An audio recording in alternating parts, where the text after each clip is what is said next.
Hello, welcome everyone to LACMA's Evenings for Educators, the Art and Architecture series. My name is Valentina Quezada. I'm a teaching artist here at LACMA, and today I will be leading you through the Creative Space Design Workshop. With me today is Laura Schilling. She is the coordinator for Evenings for Educators, and she's going to be our moderator today. So again, my name is Valentina, and I've been with LACMA for, oh goodness, about 12 years now. And it's always my pleasure to do these workshops. And it's the first time I'm doing a virtual one. So this is just as much of a learning experience for me as I'm sure it is for all of you who actually probably have a lot more experience teaching virtually at this point than I do. And then the way that I like to do these workshops when we're at the museum is to sort of go through it the way that I would with students. So I ask the same type of level questions and really kind of walk you through it the same way that I would suggest that you walk through it with your students in the classroom. So I'm gonna actually pop the supply list up here right now in case anyone needs to go grab something. So what you will need for this project is some tag board or any kind of cardstock or cardboard from a cereal box works well. Also kind of whatever sturdy surface you have on hand. Some construction paper or cardstock, scrapbook paper, also kind of whatever you have on hand. Glue stick, preferred white glue works also. It just takes a little bit longer for things to dry that way. Any kind of tape, masking tape, clear tape, decorative tape, whatever you have on hand, scissors, and then of course any kind of optional stuff that you have. So I like to use a lot of magazine images. I have some like doilies here and yarn, markers, drawing materials, whatever you have that you would like to use. Feel free to add that to your workspace. Alrighty. And again, you can always refer to this same supply list in the lesson plan as well. Okay, so now we are going to start with the looking at art portion. So the next two slides are going to be some of the images of this artwork that we're looking at. It's called the drawing room. And I'm going to give you about 30 seconds to just quietly look at this artwork. And then I'm going to ask some questions. So after I ask the questions, I'll give you some more time to think and you can start typing your answers into the chat box. So take a look.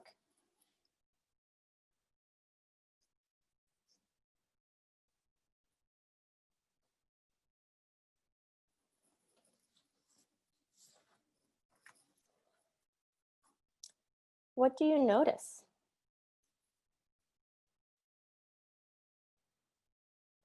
This is another view of the same artwork. Pay attention to any details that you see, what stands out to you. Does this remind you of anything? Does anything look familiar? What could the materials be that this is made out of? And just share whatever thoughts you have.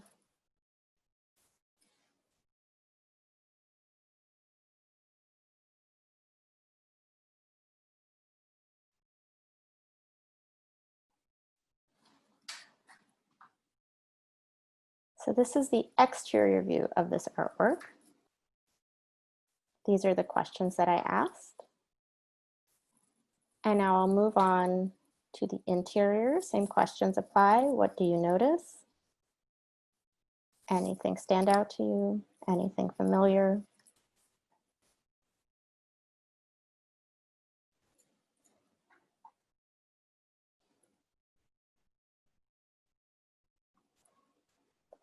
Another close-up view.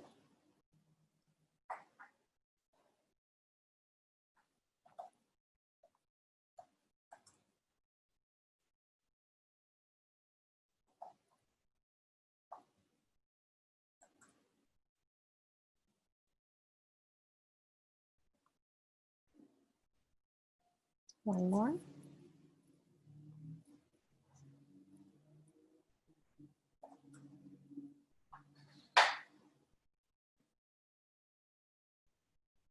And one more.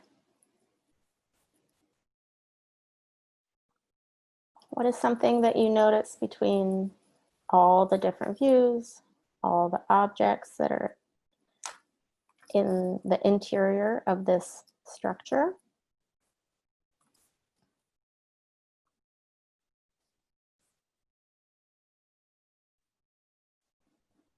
So we're getting a lot of responses coming in, Great. Valentina. We have somebody who's compared it to a chicken coop, somebody else who's wondering how large it is. Do we know how large it is, Valentina? Yes, we do. It is 10 feet by 12 feet by 12 feet. Okay. Somebody else says they see figurines in the windows. It's slightly dilapidated and lopsided, looks like salvaged materials, which give it character. Yeah. So getting messages about, oh, somebody's bringing in some of their personal experience. It reminds them of the shed behind their aunt's house in the South. Okay, so you're seeing some things that are familiar. So for some, maybe the structure itself is familiar. Some of the items that are inside are familiar. There's lots of pictures, candles. We see CDs, jewelry, sunglasses, all sorts of kind of personal memorabilia almost. Yeah, we have a couple people also commenting that it looks like a creative space.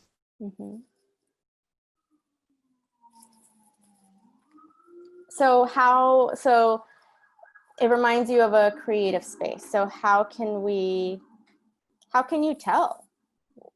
What makes you think that it's a creative space versus a space that's for living, for example? And then also you'll notice that the exterior has a painting that says "place like home."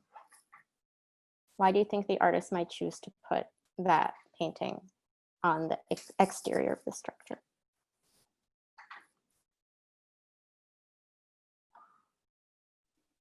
So I'm seeing people referencing the drawings on the floor as evidence of it being a creative space, that it's not quite a home, but it's like a home. So there's definitely some elements in there that make it feel like a home, whether it's the candles or the mugs or the kind of tchotchkes that make us feel like something is home. But you might not have the more utilitarian aspects of a home, which really makes us think that this is a space dedicated just for being creative or for making art.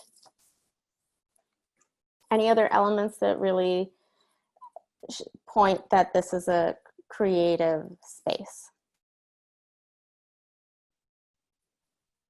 I see some responses about the items in the house that could be used to inspire art. So all of the little figurines and tchotchkes, the images on the wall, perhaps. So these are all excellent observations. So my drawing room is just that. It's a recreation of Nara's traveling studio space in a way, and thinking about what would he need to create his work anywhere he goes. So he sets up studios in different parts of the world, and everywhere he sets them up in the same way. And of course, that's really because that's where he feels creative. That's where he feels comfortable. So it doesn't matter where he is, it's just what surrounds him, which is really what we're going to think about today. And what do we need for a creative space, whatever kind of creativity that is that we want to inspire. And you're also mentioning, again, like the objects, and the context is really important. The type of music, the art that he has on the wall, all of these things to really inspire him. Before we move on to begin thinking about your own creative space and your own kind of reflections, are there any other thoughts, comments, or questions about this piece. We did kind of run through this a little bit quickly, and there is a lot kind of more information about the artist that you can learn from the lesson plan, but also I wonder, Laura, is the exhibition up online yet of the show? Yes, there's information about the exhibition up on LACMA's website. So when you're preparing to teach, that's also kind of another thing that I would suggest is like looking at some other work by the artist and really then putting it in context. So if you know anything about Nara's work, he's really known for creating these kind of childlike figures, and at first they seem very sweet and innocent, but then when you look a little closer, there's something kind of darker to them. I think students would kind of really resonate with this type of imagery. And one thing that I want to jump to really quick is this quote that says, "I have two contradictory desires: to appear as someone good in front of people, but at the same time, I want to be myself. So I think that my work expresses what I'd really like to be." And thinking about that, I want you to think, how will your personal space reflect who you really are and who you would like to be? So I have a few more kind of questions up here, but I realize I'm kind of jumping. So if anyone has anything else to say about the drawing room and questions or comments or other follow-up thoughts. Valentina, we have a few people who are really curious about whether people can go inside of the house when it's installed in a gallery. That is a really good question. I don't know, but I can probably say that that won't be allowed. I would, as a museum person, that's just something I would guess, because it is set up in such a particular way, and it doesn't seem too large, and the things are on the ground. So I don't know, maybe that's something you know, Laura, but I would assume no, unfortunately. I don't know the answer to that question, but I would also assume no, especially because there are those drawings all over the floor and there isn't really any space to walk inside. Yeah. I do wonder how close you would be allowed to get to it to be able to see some of those details through the windows. So if museum rules would be a little bit more flexible. It's a great question. Anything else?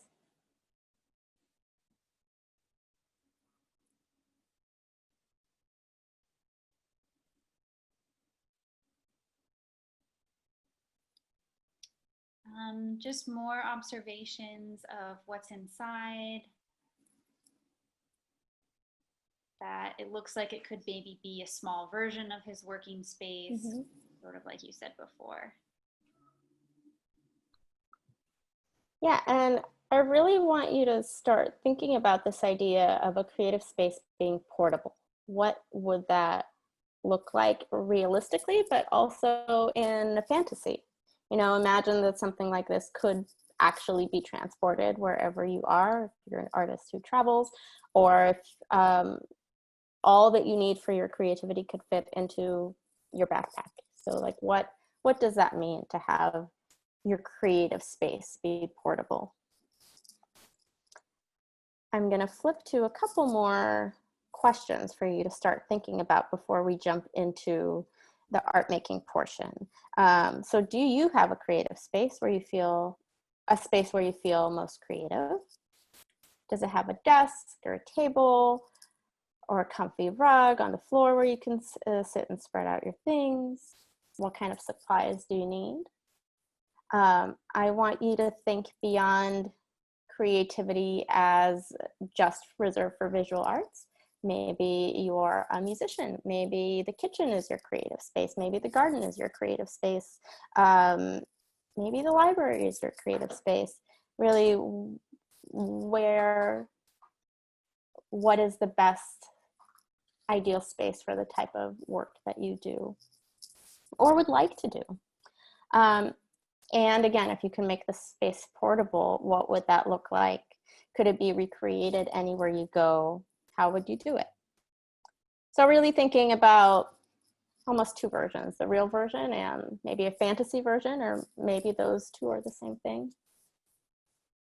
And if anyone wants to share any personal ideas right now, that would be a great way to lead into the hands-on portion. Yeah, so we have one person saying that their entire house is their creative space right now, and supplies are anything they can get their hands on, depending on the day and their mood. I think a lot of people can probably relate to that right now, being at home. Yeah, it's interesting because we started writing this before any of this happened, but now I feel like this is so much more relevant, even as I'm looking at the little space that I'm imagining for myself. It's really, what can I get away with like right now, where I am, and how could I keep that going afterwards? Yeah, I would love to hear any other ideas. One response is from somebody who says they do have an art studio and the walls are full of things that have and do inspire them. So it sounds a little bit similar to Nara. Maybe sources of inspiration everywhere.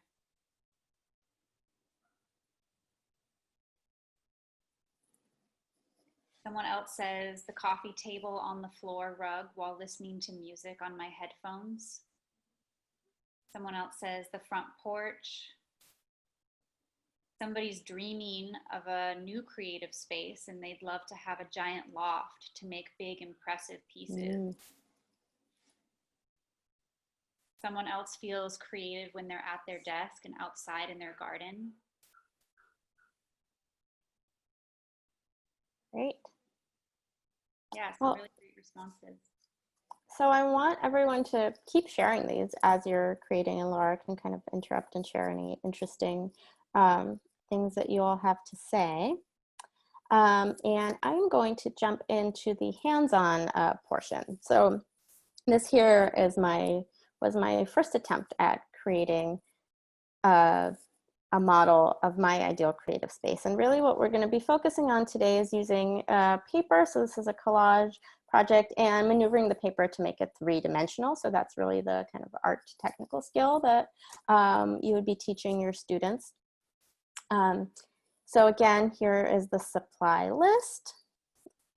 If anyone has joined late, so it's tag board or any type of cardboard for a base, construction paper, cardstock, glue, glue stick, any kind of tape, scissors, and any optional decorative materials that you have. And right now I'm going to flip to my other camera.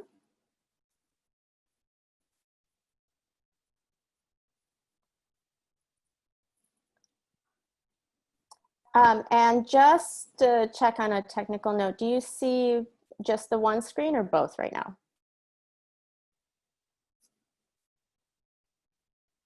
Laura, I guess it's a question for you. Do you see just my share screen or the PowerPoint as well? I see both. Both, okay.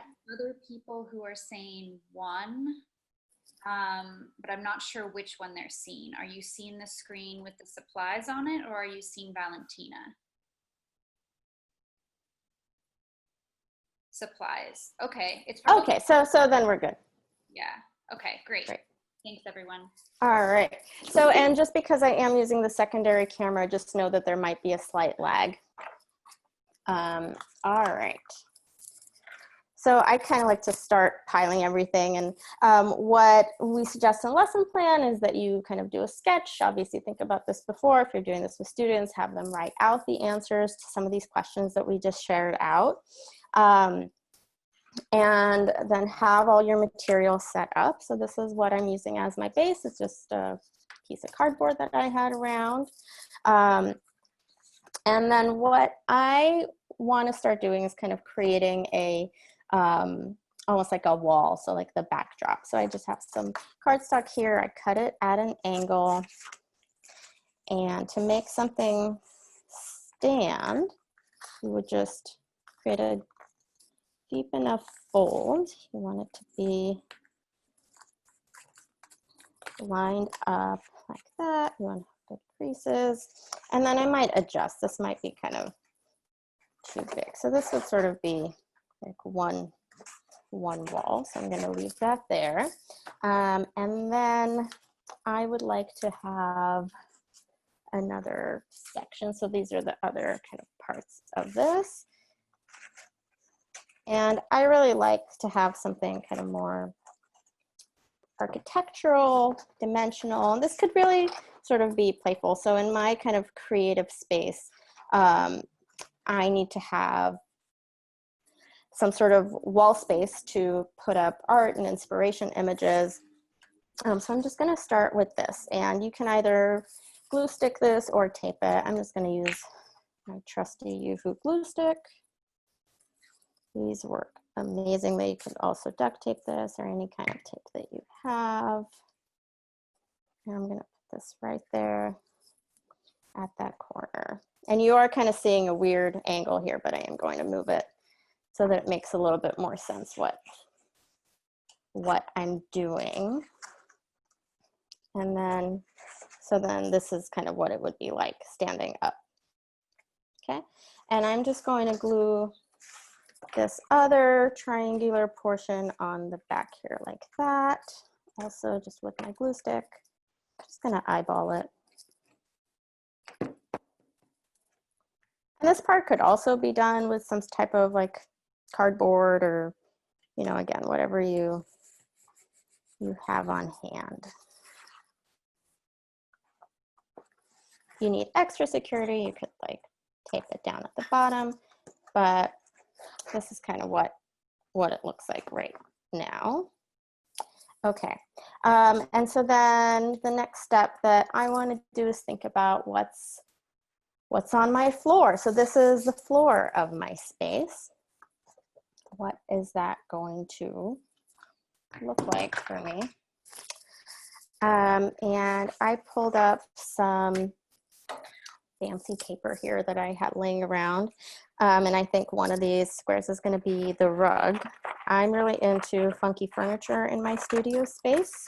And that kind of, again, brings me back to that quote of your space sort of being who you want to be. It's not necessarily who you present yourself to the outside world. It's who you really are. So how can this really be a reflection of who you really are? And you can even, you know, cover the surface with some other paper. I kind of like how it looks almost like a cement floor. It kind of reminds me of a floor I had at my old studio. So I'm gonna leave it like that. Another suggestion, don't glue anything down until you have everything set up. This is a really important thing to tell kids because the first thing that they want to do is just start cutting and gluing everything down, and then it's like they made a mistake. So have everything kind of preset before. Another thing that I pulled up is a bunch of magazine clippings of things that I like from like a home magazine, and these are sort of furnishing. So you could use magazine images, or you can kind of try to create that sort of stuff on its own. I'm gonna also kind of leave this for the next part and try to build out some of the furnishings using paper. So the next thing I want to try to do is make a desk. So I'm using a piece of cardstock here, cutting it to a large rectangle, and going to try to make it stand up. So the first thing I'm going to do is make a 1/2 inch fold at the side, the short side, and then another similar about 1/2 inch fold at the other side. And then I'm going to fold that over towards the middle, not exactly to the middle, I'd say about 1.5 inches. And there's no precise measurements to this. This is just kind of however you want. You also don't have to make a rectangular table. You can try to cut out a square table or a circular table. It's completely up to you. But this is just like a really nice and easy way. So what happens is you put glue down here, and this is how it stands up, okay? So again, I'm gonna try to tilt this so that you could really see what this would look like. So I'm not going to glue it down quite yet because I'm still trying to figure out what other elements I need. It doesn't even have to be there in the center. Maybe it would be better off to the side. So those are just all kind of some fun things that you can play with. Valentina? Yes. We have a question coming in. Somebody's wondering if the camera can be adjusted to provide a full view. A fuller view of the table space, or like for you to be able to see it more like I'm doing it like that. I think more zoomed out. Let me try. I think this is as zoomed out as it goes, unfortunately. Okay, thanks. Yeah. Sorry about that. Okay, and so then the next thing that I really like in my space is shelves with books and with things like that. So I did find an image already in a magazine that has some shelving that I like, that I might just incorporate in there. So I think I like that. I think I'm going to stick that down onto my backdrop. And where did my glue stick go? Oh, it's right back here.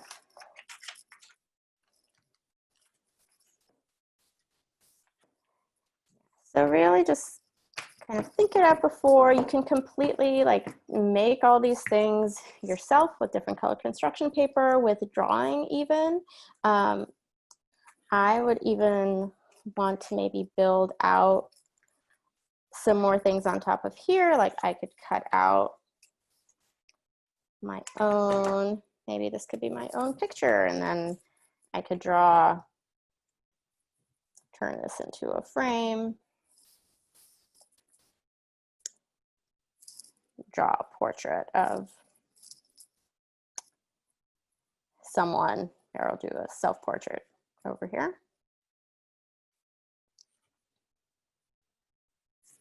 And add that to it. So you really want to think about details. And again, I'm kind of doing this a little bit more rushed just so that we can get it done in time. You do not have to have this finished by the time that the webinar is finished if you are indeed following along. You can just kind of take your time and really think about how this is all going to go for you. I also like to have a comfortable place to sit. And there's lots of different ways, you know, you can maneuver paper, like creating rolls, or maybe I want to try to create some sort of like a puffy stool maybe. So I took a strip of paper and I'm rolling it like that. Think about like the proportions also. And then I'm just going to take some tape. Tape it over here like that.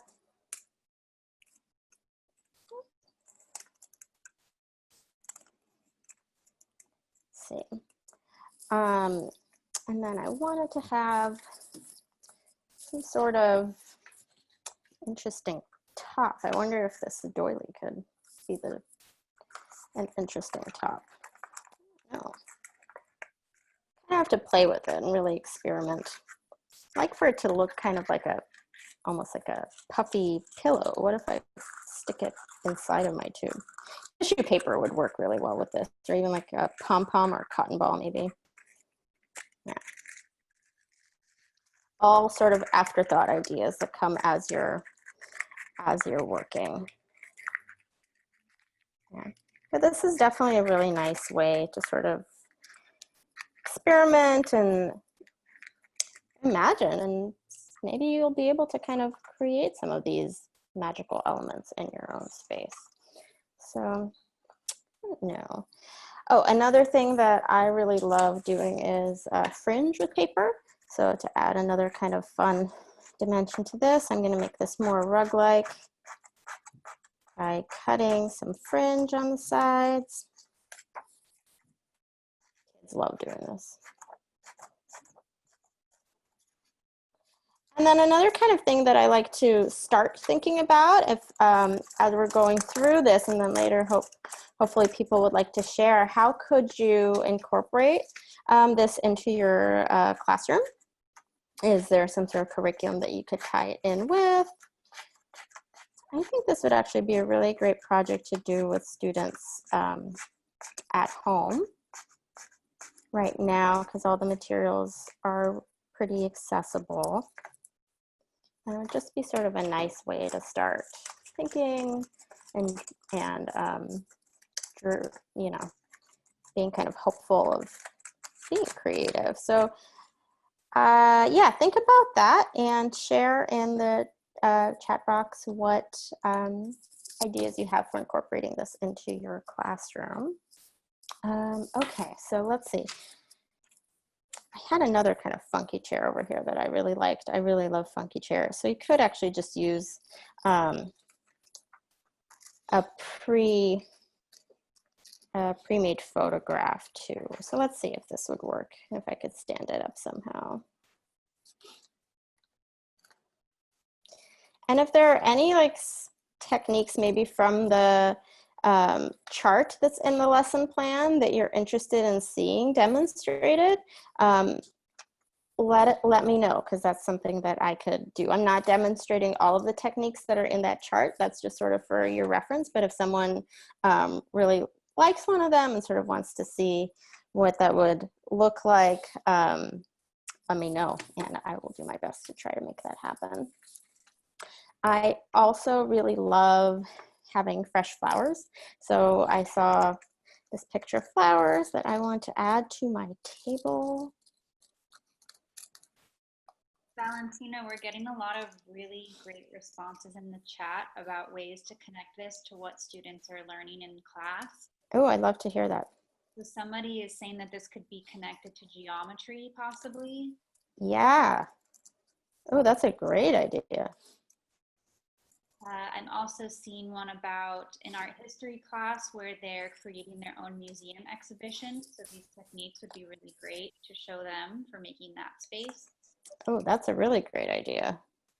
Also seeing that for special education students, it could be a great way to discuss vocabulary and use description words and prepositions.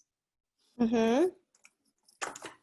Also projects thinking about identity. How does our space reflect who we are? Oh, that's a really great one.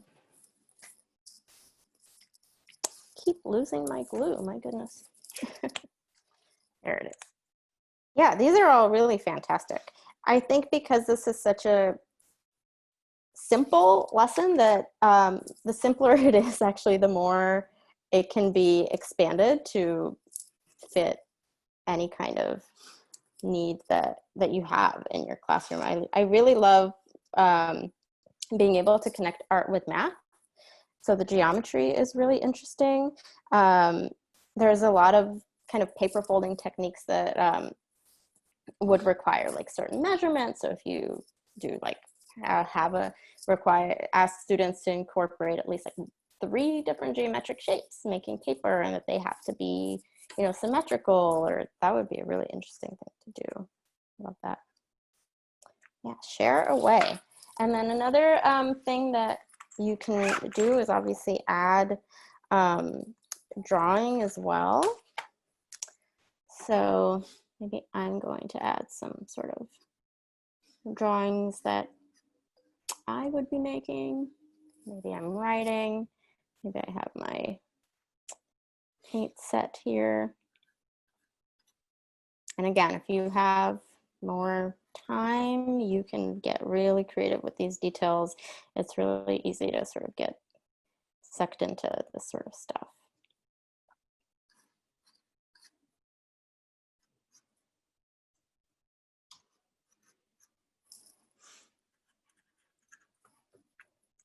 All right. Any other kind of interesting thoughts that anyone has they want to share? I'm just continuing to cut out different elements. And then, you know, for some people, a creative space could be really simple. Like someone was mentioning that it's just their coffee table and their music. And that's usually how I feel, that even though I love having all this stuff around me, sometimes if I just have some basic things, then that would be good. That would be enough. Yeah, so keep shouting things out my way. Just keep layering, keep collaging. There's a response here, Valentina, about perhaps recreating a significant scene or maybe a character's bedroom from a work of literature. Oh, that is a really great one. Oh, I love that. I think I'm gonna make this into like a mirror. I usually like having mirrors around. Also seen a science connection, thinking about ecosystems and natural landscapes. Oh, another math connection, transforming 2 dimensions to 3 dimensions. This is why I love teachers, you guys. Like, give you just something and you will take it so far. This is amazing. I actually have done essentially the same thing, but with recreating a Japanese style garden. So it does work really well with nature. Definitely really great. And the results are always just really beautiful. And if you're noticing perhaps that like I'm noticing on mine that the back kind of gets too heavy and it flops, that's really where you can work on learning about creating reinforcements. So I'm just going to take some more paper here that I have from that big scrapbook sheet and cut a thick strip. Okay. And I still haven't glued down any of my like furnishings, so let's see. How could I make this stand? So I'm just sort of doing like a T structure here. Okay, and I think I'm just going to tape it. Make sure that it's straight. It is a little awkward to see right now, but I am going to flip it afterwards.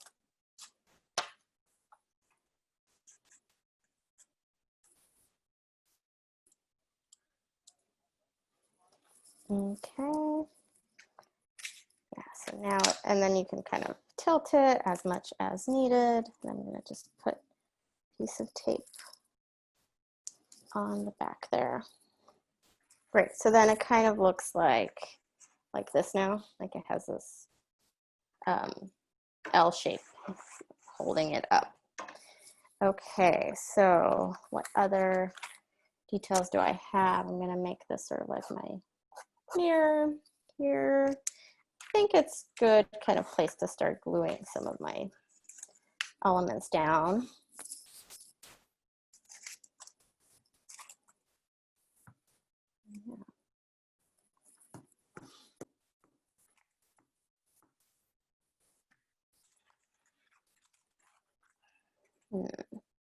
Yeah, you could get really fun with actually creating the structures. You could include origami.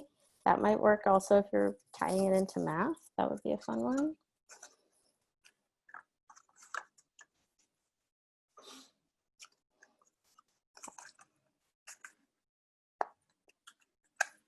I have a couple more ideas coming in, Valentina. Students could maybe create modular designs. So let's say maybe all 10 by 10 inches, and then they could stack them all and create a large group work. Ooh, I love that idea. Someone suggesting creating a suite that incorporates the 7 elements of art. That is a fantastic idea. Yeah, so you can really give as much or as little structure to this as you want, which is what I really, really love about it.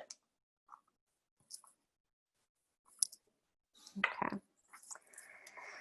Let's see. I'm gonna add my funky little chair here somehow. It has flamingos on it. I saw that and I'm like, I wish that I could actually have that in my studio right now. Okay. Okay, so I'm gonna flip this, see how sturdy it is actually. This is what I have so far. That's kind of what it looks like. I want to add I love polka dots, so I'm gonna add this polka dotted pillow.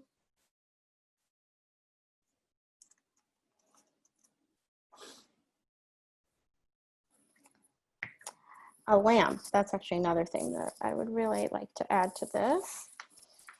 And let's see what would match. I have some yellow here. And how can I do that? Let's see.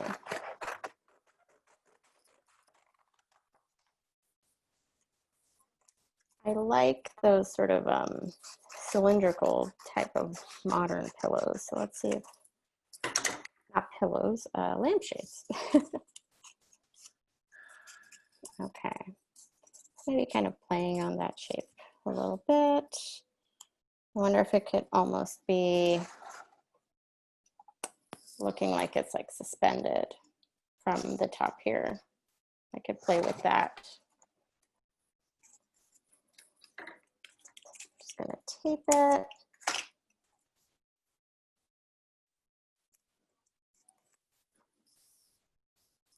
Okay. I like taping on the inside as well, just for some extra security.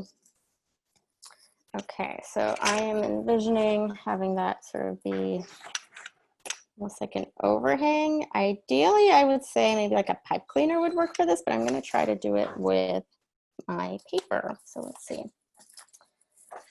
Take a different color, maybe some purple. Strip. All about folding and balance. So let's see. How can I do this?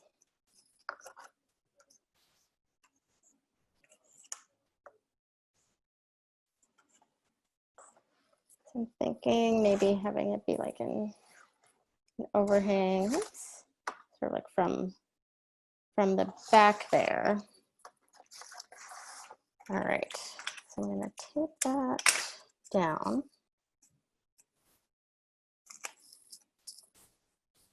On the inside, then folding it. So then it kind of can hang like that. Add some more tape for a little more security there.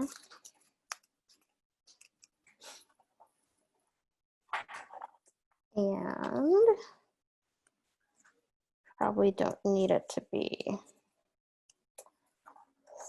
so long. So it is a little bit floppy, so I'm not sure if I like that too much, but this is sort of what I'm thinking, that it kind of hangs over like that a little bit. So I'm going to tape that onto the back, and then we'll see how that worked.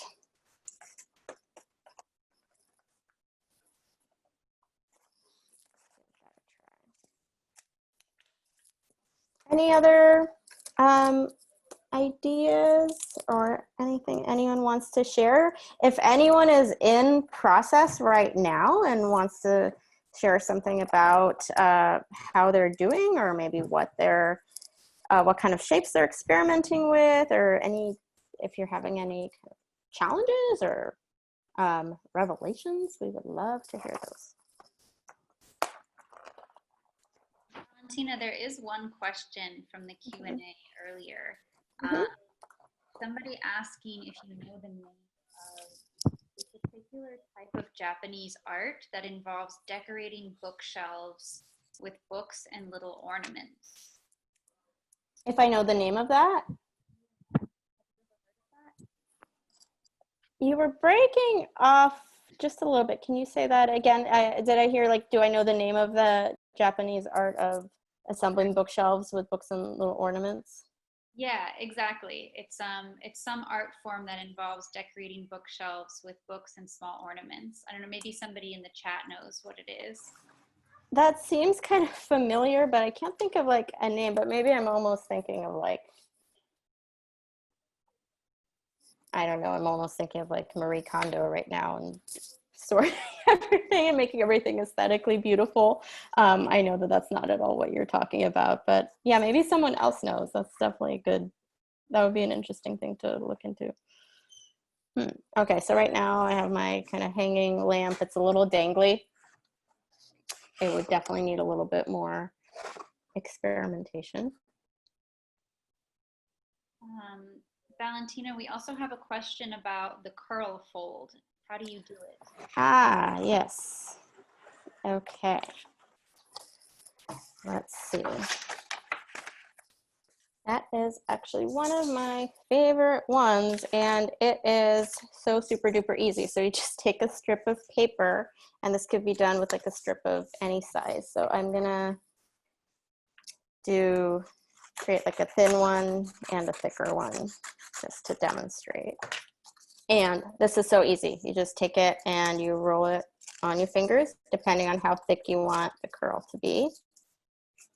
Kind of form it into shape and then twist it out like that. So you could have like a thick curl, just like with hair. Or you could do a more fine curl like this, to do it around one finger. You could also do it around a pencil, might be safer with little kids to do it around a pencil maybe. Then kind of form it into shape and then pull like that. So there you go. Maybe I could add this to my thing here somehow as like a wall treatment. I kind of like that. I'm going to do that. Yeah, any other, we have about 7 more minutes. So any other things that you want me to kind of quickly demonstrate? So this is really the gist of it. And you can kind of go on and on and on with this. And I actually hope that you do go on and on with it and add more detail. So this is sort of the one that I made really quickly. And then let's also start opening it up to reflection. And one quick question that came to Valentina is if you could show the back again to show how it's moving. Yes, so let me find my own screen here that I'm sharing with you guys. There we go. All right, so then I'm gonna flip this back, and then it just looks like that from the top and then the back. So I just folded it, glue that on, and then I added this kind of L-shaped strip to hold it up a little bit firmly. You can do 2 if you need. Mine only required 1. And then I tried to do my kind of overhang lamp thing that I think would work a lot better with something that has a wire, kind of like a pipe cleaner. All right. So then my questions for all of you are, what did you discover in the process of making your model? Or what are you discovering as you're going through this? What helps you be your most creative self? And do you think you can be creative in any environment or only the one that you've set up in a particular way? So let's hear what you all have to say.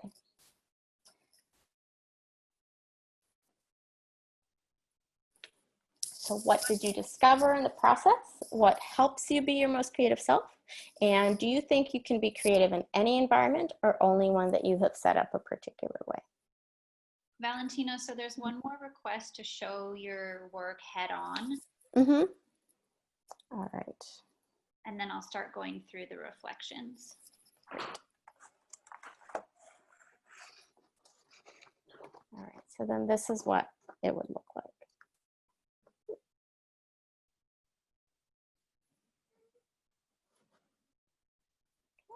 That looks so wonderful, Valentina. Thank you. Be in that space. Yeah, I could definitely keep working on this, and ideally, like I would even have have students like cut out all the little papers on the table out of, you know, construction paper and make drawings on them, and put all the books in the bookshelves or write titles. And but you know, you could do it completely with magazine images. It's really up to you, and also like the time that you have. So yeah, let's hear your responses. Yeah, so going through them, we have some really great responses coming through. Some people saying that it really helps to be in their own curated environment, but then others saying you can be creative in any environment, but what's important.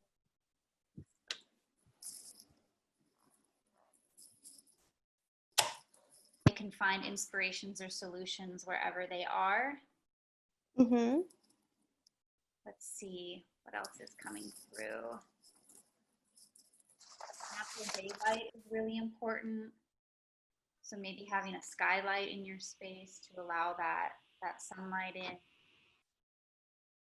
Have some comments about how they can adapt this in their classroom. So a teacher saying that she can work with her preschoolers with magazines and recycled materials. Great. And I'm also wondering, do you think that this is something that could be done right now, kind of virtually in your classrooms?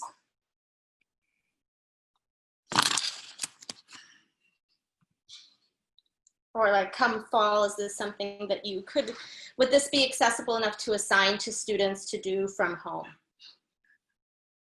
Yes, I hear teachers saying definitely. It sounds like one teacher maybe already did a similar project. Great. One teacher said that they did it today, which is wonderful. Oh, I want to hear more about how that went. If someone actually did it with students today, that would be great. Yeah, Karen, if you want to write in a little bit more and let us know how that went. So we have one teacher saying that they teach art and they've been asked not to give projects that require extra materials. Do you have any advice for that, Valentina? Right. Well,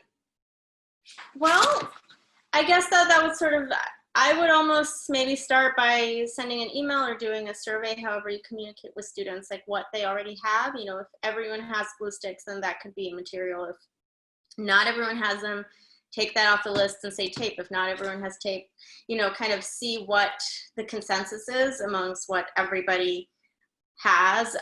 If it just should, I mean, junk mail is another really great thing to use, junk mail, newspaper. That's why I really love the collage aspect of it. You know, you don't even need to have construction paper.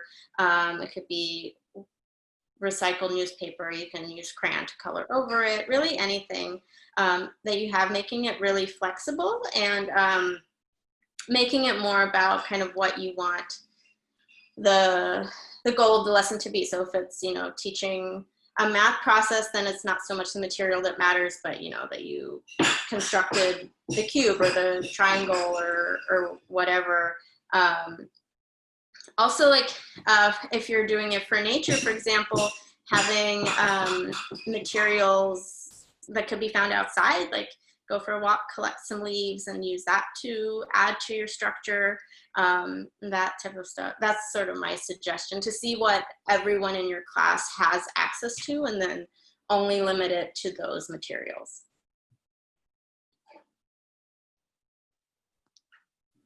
Yeah, I'm getting lots of good suggestions for sort of recycled or found materials like toilet paper rolls, Yeah. cereal and food boxes for cardboard. A comment about students being very resourceful, absolutely.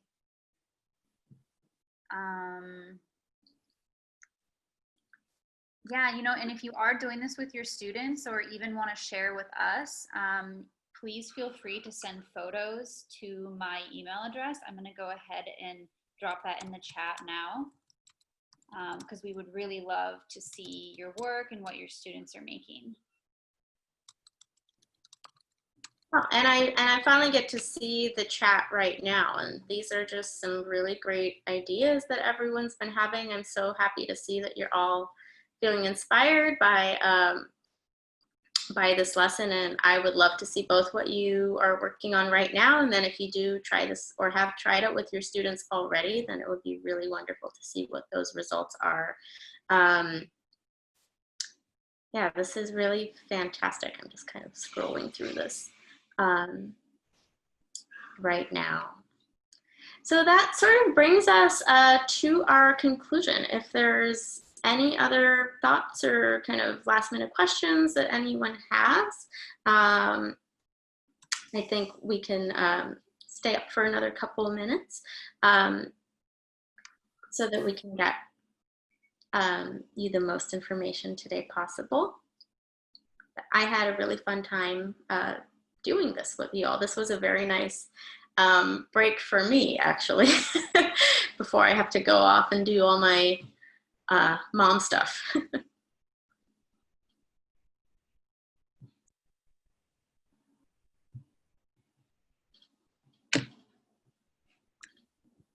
So I see a couple of people asking about getting credit for attending. There will be a survey emailed out to you tomorrow. Please fill it out, give us your feedback on the workshop, and then if you are participating for salary point credit or you're collecting professional development hours, put your name and your email at the end of the form, and we'll be tracking everything that way. That email will go out tomorrow. There isn't a sign in or anything during this particular webinar. It will go out to you via email. Great.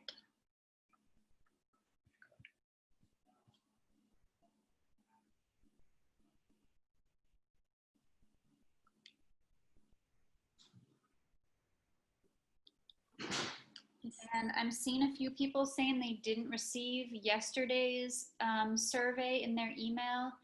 I would check your spam folder to make sure it didn't land there. It did go out a few hours ago, and anybody who was at last night's presentation would have received it. If not, though, please go ahead and email me at the email that I provided before. I'll go ahead and drop it in the chat box again now, and you can get in touch with me that way and we can sort it out.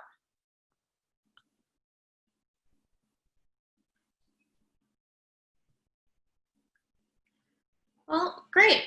So if there is no kind of further questions, thank you all so much for participating. I really look forward to seeing what you've created. And I hope we can do this again really soon, hopefully in person. That's one of my most favorite parts of being a museum educator, is getting to work directly with teachers and with students. But I really do feel like we did have a little bit of connection here also, even though virtually. So I hope we get to continue this. And Laura, if you have any final words on behalf of LACMA, the program, then we can be done. I just want to say thank you so much to all of you for coming to this workshop. We really miss having evenings for educators on campus.